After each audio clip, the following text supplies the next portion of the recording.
Passport tabii. Who are you? Passport. Okay, police? Yes. Passport. Turkish. Yes, I'm Turkish. It's problem. Yes, bro. Ne oluyor anlamadım. Polisim diyor. Mafya. Mafya? Come. Oh, he's mafya. Armenian mafya. Europa. Türkiye. Türkiye, İstanbul ya.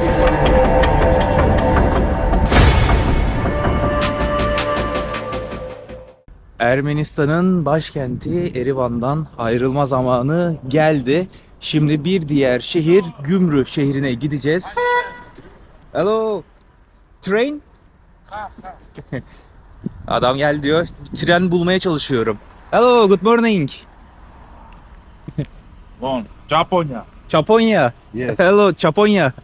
His name is Japonya. Mafya. Mafia. Come. Oh, he's mafia. Armenian mafia. Mafya. I'm mafia too. Hello, good morning. Europa. Türkiye. Türkiye, İstanbul, yeah. And I am Turkish mafia. Nice to meet you. Where is the train station? I want to go to Gümrü. This side. No. Okay. Thank you. Adamın direkt yüzü düştü ya Türk'üm deyince. Avrupalı mısın falan diyordu. Espri yaptı arkadaşım, mafya verin falan diye espri yapıyordu. Avrupalı mısın dedi. Türk'üm dedim. Bir anda kesti muhabbeti ya. Abi yapmayın şöyle. Vallahi sinir oluyorum ya. Neyse. Şöyle iki esprileşiyorduk. Türk'üm deyince muhabbeti kesiyorlar. Hello. Train station Gümrü. Gümrü taksi. Train. İşte. Train. Tren. Tren ya. Tren. Nasıl Tren. Yeah. Nasıl tren ara? Okay. Güzel. Çok değişik bir yer ya. Değişik ama önceki adama kafam takıldı ya. Adam gel diyor yanıma muhabbete çağırdı. Arkadaşım mafya benim diyor. Hani sohbet muhabbet espri mantığında. Sonra Avrupalı mısın dedi bana adam. Türk'üm dedim. Direkt çekildi kenara ya. Ayıp abi yani. Esprileşerek geliyorum benimle insan gibi konuşuyorsun. Ondan sonra Türk olduğumu duyunca muhabbeti kesiyorsun. Şimdi treni bulmaya çalışıyoruz. Hello, Gümrü. Tickets? No, I don't have tickets. Where can I buy? Okay, thank you. Bu arkamdaki trenmiş. Aldım bileti. Alelacele aldım bileti. Hemen bindim. O kadar şanslıyım ki trenin kalkmasına tam 1 dakika kala gelmişim. Bağırdılar çabuk biletini al gel tren kalkacak diye. Aldım bileti, koşarak trene bindim, ben bindiğim gibi kalktı. 5 dakika sonra gelsem kaçırıyordum. Benim yer burasıymış, koltuk numaram da 42'ymiş. 42'yi bulacağız.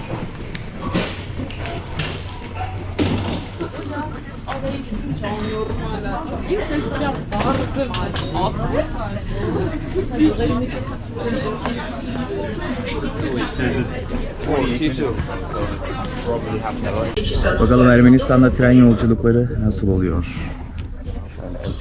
Dear passengers, the train will arrive at Gümrü Station at 11:25. Please be quiet, don't eat smelly food, keep children close to you for safe. Use the toilet cleanly. Have a nice Ve geldik. Trenden indim, Gümrü'ye ulaştık. Ve bulunduğum yer Gümrü, konum olarak Türkiye sınırının dibi. Yani Gümrü'den çıktın mı az ilerisi sınır kapısı, arkası Kars. Kars'a çok yakınım. Bu Gümrü şehri Kars'a çok benziyormuş. Hatta diyorlar ki daha önce Kars'a gidip gezenler sonra Gümrü'ye geldiğinde pek yabancılık çekmez. Hani ne bileyim hani mimari mi olsun böyle sokak kültürü mü artık bilmiyorum, onu beraber gezerken keşfedeceğiz. Kars'a benzetiliyormuş. Burası da turistik bir yer. Aynı zamanda Gümrü Ermenistan'ın en büyük ikinci şehriymiş burası. Yani Erivan 1, ikinci de Gümrü. Ermenistan'da yaşayan Ermeni nüfusunun sayısı yaklaşık böyle 3 milyon civarlarındaymış. Ama aslında Ermenistan nüfusu günümüzde 13 milyon civarındaymış. Yani Ermenistan'da 3 milyon ama yurt dışında da 10 milyon Ermenistanlı yaşıyor. Yani Ermenilerin büyük bir çoğunluğu yurt dışında. 3 milyonu Ermenistan'da, 10 milyonu yurt dışında, farklı ülkelerde yaşıyorlar. Geldiğim, konakladığım yerde böyle bir yer. Odayı da bana verdiler. Odamı göstereyim size. Girdiğimizde bu şekilde mütevazı bir oda. Bir tane çift kişilik yatağım, buzdolabı var. Bir tane küçük dolap, kettle koymuşlar. Vantilatör var, gerek yok, hava soğuk. Sonra burada da bir tuvalet var bu şekilde. Bakalım burada Ermeniler hayatlarını nasıl geçiriyorlar, nasıl yerlerde yaşıyorlar. İşte burada market, işte böyle kıyafet dükkanı, klasik standart iş yerleri var, esnaflar. Burada manav var, domatesler, biberler. Burada kalabalık var, yalnız şurada bir ara sokak var. Herkes buraya giriyor. Hadi bir girelim, merak ettim burada ne var. Pazar yeri olabilir herhalde. Pazar galiba, bakalım. Baktım kalabalık, buradan gidiyor herkes. Dar bir sokak. Keşfedelim. O abimiz burada alkol satıyor. Vodkaları, konyakları koymuş. O kasaba geldik. Etler var burada. Oo, steakler burada. Burada da kasap.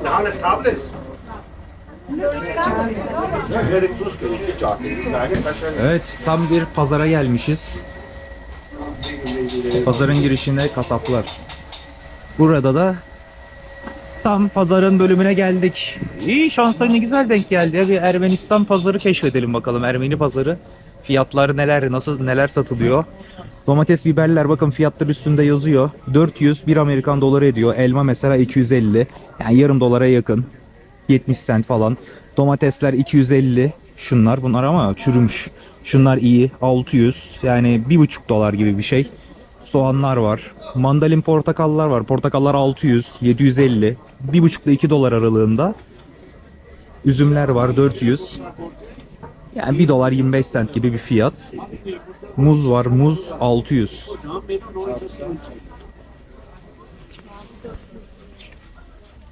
Baharatçı. Baharatçıya geldik. Baharatlar, köriler. Hello. Balık.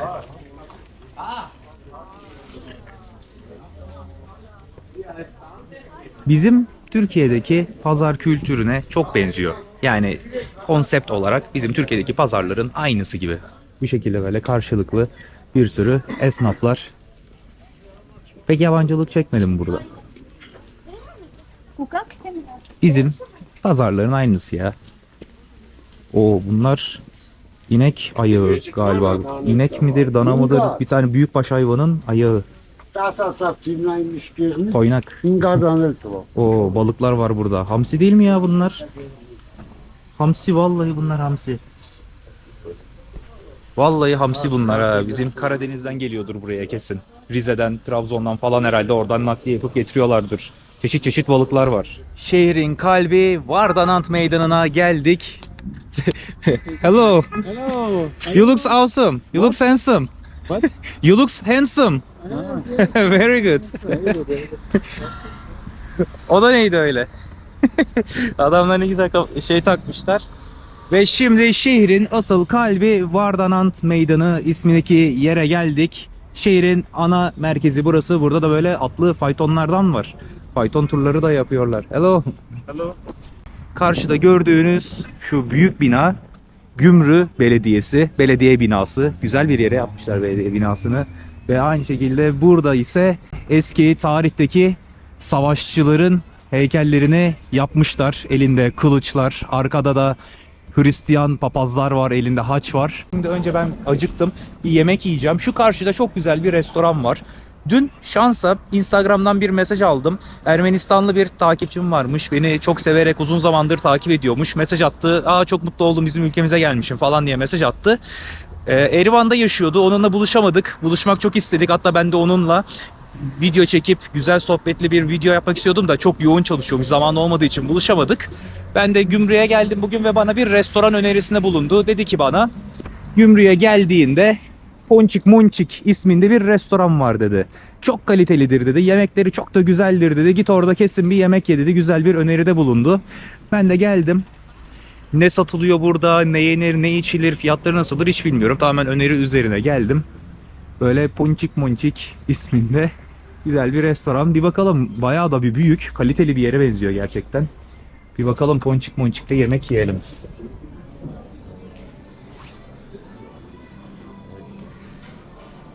Bayağı da bir büyük ve kalabalık. Size şimdi buradaki menüdeki yemekleri göstereceğim. Benzer Türk yemekleri de var aynı şekilde. Bakın menüyü açtığımızda burada normal donut falan var. Geçiyorum ve bakın burada hamburgerler var. Fiyatlar ise kendiniz hani merak ediyorsanız böyle kaliteli güzel bir restoran. Yani kaliteli bir yere benziyor ve fiyatlar 400'e böldüğünüzde 1 Amerikan dolarını buluyorsunuz. Hamburgerler var burada. Ve bakın burada ne var? Lahmacun. Lahmacun var burada. Yani lahmacun. Demek ki lahmacunun Ermenice'deki adı lahmacun'ymuş. Lahmacun diyorlar ve lahmacun söyleyeceğim. Çok merak ediyorum Ermenistan'da lahmacun nasıl gelecek acaba? Fiyatı ise 450 diyor. Yani 1 dolar 10 sent, 1 dolar 20 sent gibi. Peynirli alırsan ekstra 550 yani 1,5 dolara geliyor. 1 dolara lahmacun. Türkiye'ye göre bedava. Ama lezzeti ve büyüklüğü tabii ki nasıl göreceğiz. Ve lahmacunumuz geldi. İşte görüntüsü bu şekilde, kalınlığı da bu. Yanında hiçbir şey yok. Ben su söyledim. Öyle salata, limon, yeşillik pek bir şey yok. Salata isterseniz ekstra söylemeniz gerekiyor burada. Bizim Türkiye'de direkt yemeğin yanında ikram gelir. Burada ekstra fiyatlı. Böyle bir lahmacun. Bakalım tadı nasıl? Ermenistan'da Ermeni lahmacunu yiyoruz. Fena değil, yani kötü değil tabii ki ama şimdi bizim Türkiye'deki lahmacunlarla abi kesinlikle kıyaslanamaz. Kesinlikle ya fena değil, güzel, hani kötü demeyeyim ama ne bileyim eti, ekmeği falan pek lezzetli değil ve bizim Türkiye'deki lahmacuna tadı pek benzemiyor. Güzel, yenir, yerim bundan. Ama işte bence bizim Türkiye'deki daha güzel abi. Kesinlikle. Bir de bayağı küçük geldi. Bizim Türkiye'dekiler daha büyük oluyordu. Bu küçük. Yani bundan ben bir 4-5 tane yesem herhalde anca doyarım. Şimdi en güzel gezecek yerlere gidiyoruz. Ve Abovyan Caddesi'ne geldik. Yine bunlar burada yine.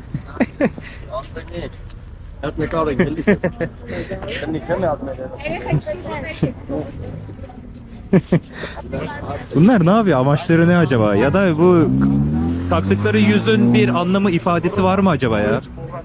Bilen varsa, yorumlara yazarsa sevinirim. Hani bilmiyorum, önemli birisini mi taklit ediyorlar, ne yapıyorlar? Fotoğraf çekiliyorlar. Neyse biz de devam edelim. Bakın burada ne yazıyor? Ararat Brandy Wine diyor. Yani burası bir şarap dükkanı da. Anlatmak istediğim bakın Ararat yazıyor burada. Ermenistan'daki videomda da başkent Erivan'daki videomda da söylemiştim. Ararat'ın anlamı Türkçe'de Ağrı. Yani bizde de Ağrı şehri var ya, Ağrı Dağı. Ağrı Dağı Ermeniler için çok kutsal bir yer. O videomda da söylemiştim. Şehrin her yerinde Ararat ismini çok kullanıyorlar. Böyle marka olmuş her yerde. Yok Ararat şarapçı, Ararat bir şeyler falan gibi. Ararat yani Ağrı'yı bayağı kullanıyorlar. Ve burası Abovyan Caddesi. Başkent Erivan'ı gezerken de şehrin en merkezi, en gezilecek, en popüler noktasının yeri Abovyan Caddesi'ydi. Ve bu geldiğim Gümrü şehrinde de aynı olay. Abovyan Caddesi'nde trafiğe kapalı, insanlara açmışlar. Abovyan caddeleri nereye giderseniz gidin Ermenistan'da. Hello. Passport abi. Who are you? Passport. Okay, police? Yes. Passport. What's the problem? No problem. Turkish. Yes, I'm Turkish.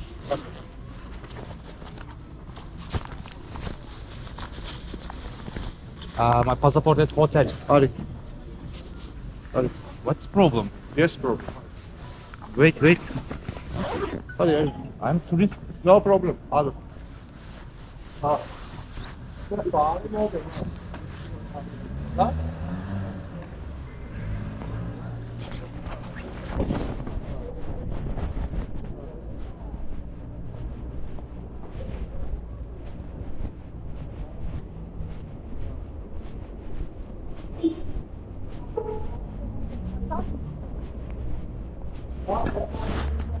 Ne oluyor anlamadım. Polisim diyor.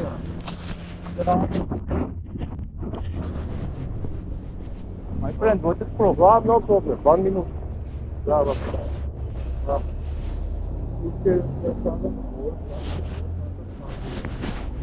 Vallahi कायका sakatlı ya.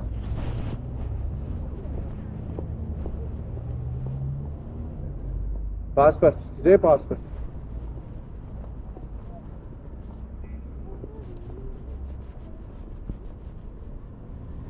passport picture. My passport at hotel. I forget, but my passport picture is. Pakistan. Ne Azerbaycan'ı? No Azerbaijan. I'm Turkish. From Izmir. Travel. Ne davetsin? I'm tourist. Hala ki. What is problem, my friend? I am tourist. Yani. I came here for holiday. Travel.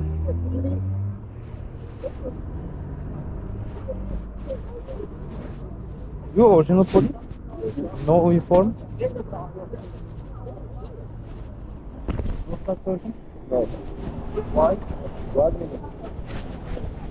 Apalari, to je posasajiška, čika nagares, putkeren posaga, apčam, parkeri. Turkey, Türkiye. Evet. Ha, unimum, da, from nagares. Nagares değil, posaga. I am tourist. I come here for travel. I'm traveling in Armenia. What is the problem? I have Armenian visa. Visa yes? Yes. Visa, ura. In my passport. Electronic visa? Yes, electronic visa. Normal electronic visa. At hotel. Which hotel? Okay. Wait, I show you my visa. Ya, Electronic visa. Wait, I show you. No problem. I have Electronic visa. visa normal, eh? Yes. No illegal. I'm legal. No illegal. Relax.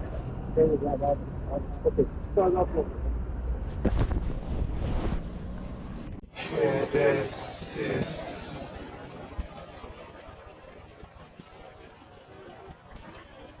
Şerefsiz. Şerefsiz. Gelmiş benim pasaportu göster, vizeni göster. Kamerayı koydum cebe, polisim diyor. Üniforması yoktu, kimliğini çıkardı gösterdi. Şerefsize bak ya, bütün keyfim kaçırdı. Şuradaydım. Video çekiyorum, size anlatıyorum. Ne kötü bir şey anlatıyorum, ne bir şey anlatıyorum. Aksine Ermenistan hakkında güzel şeyler anlatıyordum burada. Gördünüz. Videoyu zaten izliyorsunuz bu dakikaya kadar. Yok diyorum, yemek şöyle, yok sokaklar güzel, en gezilecek yerdeyiz falan. Türkçe konuştuğumu anladı. O şerefsiz polis.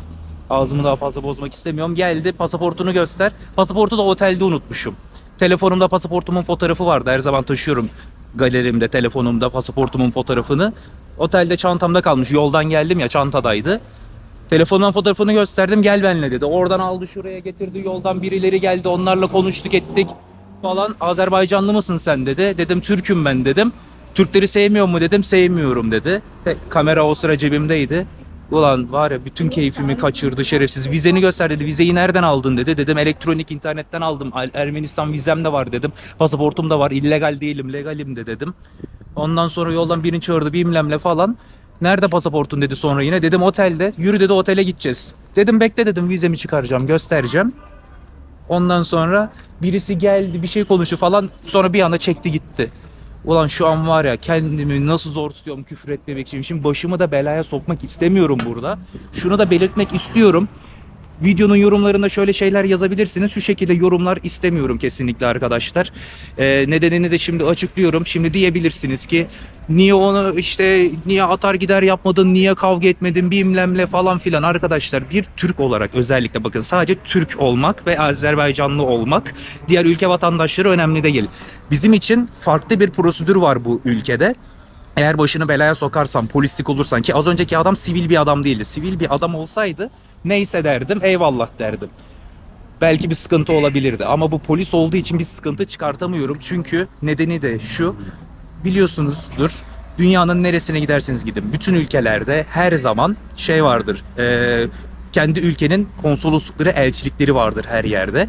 Mesela Türk konsolosluğu her ülkede vardır. Türk elçiler çalışır. Bir başınız belaya girerse, bir sıkıntı yaşarsınız, yardıma ihtiyacınız olursa diplomatik olarak elçilikleri arayarak yardım isteyebilirsiniz. Örneğin ben şu an Ermenistan'da, polis beni aldı, karakola götürdü, içeri girdim, hapse girdim, bir şey oldu diyelim. Normalde benim burada kendimi kurtarmam için Ermenistan'daki Türk konsolosluğunu arayıp yardım istemem gerekiyor. Ama buradaki Türklere ve Azerbaycanlılara karşı asıl farklı olay şu, prosedür. Bakın yine şurada döndü, adam döndü bana bakıyor yine. Burada herkes tip tip bakmaya başladı bana. Ermenistan'da Türk konsolosluğu yok arkadaşlar. Burada konsolosluk yok. Biliyorsunuz zaten eski olaylar. Yok işte bu soykırım olayları, yok işte Karabağ Savaşı, yok oymuş buymuş falan derken Ermenistan'da Türk konsolosluğu yok. Burada başın belaya girerse Türk olarak kimse seni buradan kurtaramaz. Kimse seni buradan kurtaramaz. Burada beni şimdi polisler aldı. Az önceki polis beni alıp karakola götürebilirdi. Götürür. Yani polis çünkü yetkisi var. Ben de burada bir yabancıyım. Beni aldı götürdü diyelim. Beni buradan kimse kurtaramaz. Ben burada kimi arayacağım? Türkiye'deki Dışişleri Bakanlığı'nı bile arayamam. Nasıl arayacağım edeceğim? Ermenistan'da da konsolosluk olmadığı için sıkıntı. Ve az önce adam da bana özellikle de sordu. Sen dedi Türk müsün, Azerbaycanlı mısın dedi. Bilmiyorum kamera cebimdeydi. Ses kaydı ne kadar iyi alınmıştır bilmiyorum. Çıkmış mıdır sesler ama Azerbaycanlı mısın diyor. Türk'üm diyorum. Kimliğini, pasaportunu göster. Cart cürt ulan var ya. O kadar yol çektik, geldik. Yani şurayı bir gezeyim, insan gibi gezeyim yani böyle ya turistik olarak gelmişim buraya. Ya benim ne bir amacım var, ne bir derdim var. Videolarda da görüyorsunuz. Aksine ben ne gördüysem onu dobra bir şekilde gösteriyorum. Sevmediğim bir şeyi sevmedim diyorum, sevdiğim şeyi sevdim diyorum. Ermenistan hakkında videolarımda güzel şeyler de çok kez söyledim. Sokakları güzel dedim, temizledim, insanlar temizledim, şöyle böyle dedim. Güzel şeyler de anlatıyorum. Yani kötü olduğu şeylerde de kötü olarak da söylüyorum. Az önce yediğim mesela lahmacun. Beğenmedim, beğenmediğimi söyledim. Dobra bir şekilde net anlatıyorum. Yani bir siyasi, bir politika gibi bir amacım, hiçbir şeyim yok. Yani bu şekilde böyle şeyler yaratmaları çok sinirimi bozuyor ya. Şu an böyle sokaklardayım. Bakın şehrin en merkezi noktası burası. Yani sorun bu arada o polisle yaşadığım sorun. Video çekmem, sokaklarda video çekiyor olmam değil. Hani ne bileyim, hadi insanları rahatsız ediyorumdur, sıkıntı yaratıyorumdur, problem bunlar değil. Problem sadece benim Türk olmam. Sokakta video çekiyorum falan değil yani. İşte Gümrü şehrine geldik, şehri gezelim dedik, sokağa çıktık. Bir yemek yedik, bir saatte başımıza bu geldi, harbiden gerildim. Yani bir şey de diyemiyorum. Karşımdaki çünkü polis. Ermenistan'daki polis. Ben Türk zaten adamlar ırkçı. Adam ırkçı. Adam açıkça adama sordum zaten, sen Türkleri sevmiyor musun dedim. No dedi. Hayır dedi, sevmiyorum dedi. Adam ırkçı, ben adama bir şey diyemiyorum. Ya desem beni alacak karakola götürecek. Benim başıma her şeyi de gelebilir. Döverler de, soyarlar da, bütün her şeyimi çalarlar da. Karakola ben girdiğim an buradan çıkamam. Dediğim gibi burada elçiliğimiz de olmadığı için hiçbir şekilde burada bir şey yapamam yani. Uslu turist olarak burada geziyorum. Bütün keyfimi kaçırdınız. Böyle insan gibi gelmişim, ne güzelce böyle sokaklar güzel diyorum size. En böyle ana caddeye gelmişiz, geziyoruz işte bakın. Güzel sokaklar diye böyle hani böyle ırkçılık yapmadan insan gibi dobra bir şekilde Ermenistan'ı sizlere gezdirerek tanıtıyorum, gösteriyorum. Ne bir kötü amacım var ne bir şey. Şerefsiz geldi polis, bütün keyfimi kaçırdı. Videonun en başında da zaten biliyorsunuz, İlk başladığımız yerde taksici, işte o hani mafya muhabbetini espri yapanlar hani. O da aynı. Gırgır şamata muhabbet yapıyorlar ben Avrupalıyım diye. Yani Avrupalı sandıkları için. Sonra Türk'üm bir dedim. Adam muhabbeti kesti hemen falan. Vallahi sıkıldım bu Ermenistan'da. Yani bu kadar ırkçı, bu kadar kinci. Ya kötü konuşmak istemiyorum. Yine saygımı ve karakterimi bozmak istemiyorum ama yani çok şeyi de böyle kameraya da yansıtamadığım, kameraya çekemediğim de çok anlar oluyor. Her dakika tabii elimizde kamera açık. Gezmiyoruz sokaklarda. Yeri geliyor kamerayı kapatıyoruz. Bir 100 metre elimiz cebimizde yürüyoruz. O anlarda da yaşadığımız olaylar oluyor. Nerelisin diyenler oluyor. Kameraya denk getiremediğimiz de birçok olaylar oluyor. Ve yani kamerama denk gelen olaylar sadece bunlar. Yani anlatsam, yani anlatmak istemiyorum. İşte yani kötü konuşmak istemiyorum çünkü saygımı, karakterimi bozmak istemiyorum. Çünkü ben dünyayı gezen bir gezginim. Ben dünya turu yapıyorum. Ben sadece öyle 3 ülke, 5 ülke gezmeye çıkan bir insan değilim. Ben 7 yıldır dünyayı geziyorum. 44 tane ülke gezdim. Baştan aşağı komple. Ermenistan'a gelme amacım da tabii ki de dünyadaki düz hesap 200 tane ülkeden sadece bir tanesi. Buraya geldiğimde yok soykırımmış, ırkçılıkmış, insanlar şöylemiş, yok ben bu ülkeyi kötüleyeceğim, edeceğim gibi bir amacım da yok. Ki zaten kötülemiyorum da. Yani kötü olan şeyi kötü söylüyorum. İyi olan şeyleri de överek de, tebrik ederek de söylüyorum. Ermenileri bu konuda tebrik ederim de diyorum, anlatıyorum. Yani anlatsam neler anlatacağım da anlatmak istemiyorum. Şunu da aslında belirtmek istiyorum. Hani 5 gündür falan Ermenistan'dayım. Hani bu ırkçılık olayları, Türk düşmanlıkları falan gibi. Kendi edindiğim tecrübelere göre tamamen net, objektif, net olarak şunu söylüyorum. Ermenistan'da Türklere karşı ırkçılık var mı, yok mu? Net olarak şunun cevabını veriyorum. Hem evet hem hayır. %50 diyebilirim. Kişisine göre değişiyor. Yani ırkçılık var dersem bütün insanları kapsamış olurum, yalan olur. Yapmıyorlar desem yalan olur. Bazıları yapıyor, bazıları yapmıyor. Yani kimisi diyor ki ya kardeşim zamanında olan olmuş artık beni ilgilendirmiyor diyenler de var. İşte bazıları da az önceki gördüğünüz polis gibi hala dehşet derecede kinci ve ırkçı olan insanlar da var. Yani iyi insanlar da Ermenistan'da fazlasıyla var. Evet kötü insanlar da var. Kötü derken bize karşı ırkçılık diyorum. Kötü insanlar da var. İyi insanlar da var. Yani karışık, adamına göre değişiyor abi. Yani burada sokağa çıktığımda Türk'üm dediğim zaman beni çok iyi karşılayanlar da oldu. Aa sen Türk müsün kardeşim hoş geldin deyip bana kahve ısmarlamak isteyenler de oldu. Türk'üm dedim diye aa Türkiye'de şu an hava nasıl, hayat nasıl, güzel mi deyip insan gibi muhabbet eden güzel insanlar da oldu Türk'üm dediğim zaman. Güzel insanlar çıktı karşıma. Ermenistan'da herkes kötü demiyorum. Ama ırkçılık yapanlar da çok denk geldi. Karışık yani. Adamına göre değişiyor. Burada şans yani. Muhatap olduğun insan ya seni sever ya da dibine kadar nefret eder. Yani biraz şu politikaları gevşetseler, Ermenistan'la komşularıyla böyle iyi geçinmeye çalışsalar daha güzel olmaz mı? Mesela az önceki o polis gelip bana böyle hayvanmışım gibi bana muamele yapacağına gelip de deseydi ki tamam Türksün, tamam ben sizi sevmiyorum ama sıkıntı yok. Senin bana bir zararın yok. Ülkeme hoş geldin. İyi tatiller deyip gidebilirdi. Beni sevmek zorunda değil. Türkleri sevmek zorunda değil. Ama en azından saygılı bir şekilde tamam gez. Sıkıntısızsın. Sıkıntın yok. İyi bir insansın. Turistsin gelmişsin gezmeye. İyi tatiller deyip gidebilirdi. İşte böyle hayvan gibi hareket ediyorlar ya. Uyuz oluyorum işte. Neyse şunlar bir tek benim keyfimi yerine getiriyor ya. Şunlarla iki muhabbet edelim. My friend. My friend, who is he? I am Faruzi. Someone? Famous guy? Faruzi. No Ruski, no Ruski. Okay, okay, I like your style, my friend. You are very good. Thank you, you are very good. Abi valla şu iki eleman iyi ki var ya. Hangi sokağa girsem sürekli karşıma çıkıyorlar sanki beni takip ediyorlar gibi. Valla bir bunlar benim yüzümü güldürüyor bugün.